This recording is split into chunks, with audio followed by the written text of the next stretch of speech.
Oke, sebelumnya gue beritahu dulu kalau info yang gue dapat berdasarkan penelitian channel Bokuchan. Di sini gue hanya melanjutkan dengan konten yang bakal gue bahas sendiri, yaitu tentang faksi di Suzuran yang semakin lama semakin rame dan kedatangan banyak orang-orang kuat. Sebelumnya gue ucapkan terima kasih pada channel Bokuchan. Yang kita tahu faksi Rao di Suzuran adalah yang terkecil, anggotanya cuma 6.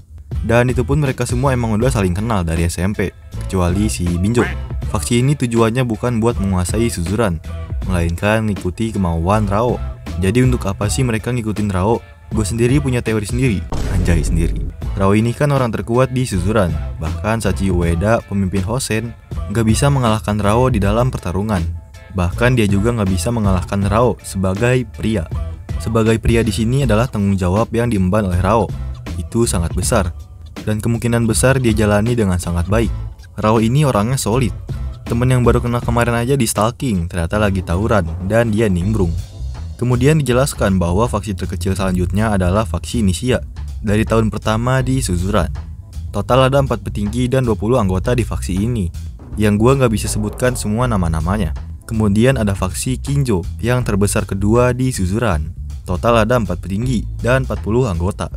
Yang mungkin faksi ini adalah faksi campuran dari beberapa angkatan, di mana ada 2 nama Kinjo. Entah itu adik dan kakak ataupun mungkin seorang kembar. Yang pasti faksi ini juga salah satu saingan faksi Rao di Suzuran.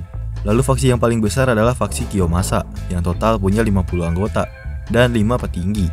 Faksi ini juga yang petingginya paling banyak setelah faksinya Rao. Wajar kalau Binzo pernah bilang, orang kayak Suzaki ada banyak di Suzuran. Karena di era ini ada banyak saingan orang teratas. Yang jumlahnya bukan cuma 2, kayak Genji Serizawa atau Boya dan Bando, tapi di sini ada 4. Antara lain adalah Rao, Kiyomasa, Nishia, dan Kinjo. Kita bandingkan dengan era Takia Genji, di mana satu petinggi bisa punya 20-40 anggota.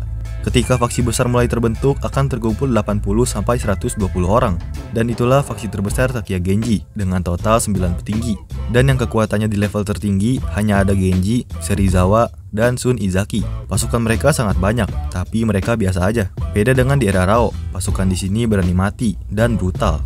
Hanaoka Fujio yang nanya Suzuran aja langsung disikat tanpa basa-basi. Ini nunjukin kalau di era Suzuran ini sudah lebih keras dan lebih galak. Seperti kata Rindaman, Suzuran semakin lama akan semakin bertambah kuat.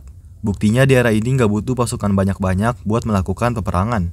Di era ini pasukan mungkin lebih sedikit, tapi petinggi di era ini sangat banyak. Faksi teratas aja ada 4 besar, dan ada beberapa faksi kecil lainnya. Kalau nggak salah ada 4 juga, jadi mungkin totalnya 8 faksi. 4 besar faksi teratas punya total 19 petinggi, belum faksi yang kecil. Di era Takia Genji di filmnya total ada 13 petinggi, dari Rindaman sampai Hiromi. Tambah 1, kacungnya si Hiromi. Suzuran adalah surganya para Yankee sekolah. Setiap tahunnya pasti ada penantang baru, yang selalu nggak bisa menyatukan Suzuran. Karena sekolah ini isinya berandalan yang ambisius. Mereka nggak mau kalah saing satu sama lain. Makanya nggak heran, banyak orang kuat yang ada di sekolah ini. Contoh, Hosen era Sachio total 8 petinggi, dari Monji sampai Eikuchi. Oyako total ada 16, dari Fujio sampai Nakabayashi. Dan gelar sekolah sejuta umat tetap dipegang oleh SMA Suzuran. Ya anjir, rakyatnya paling banyak, tapi mencah aja. Jadi intinya di era ini persaingan di Suzuran jauh lebih sulit dan lebih kompleks. Ada banyak siswa tersembunyi yang belum terjajal, saking membeludaknya jumlah berandalan di sekolah ini.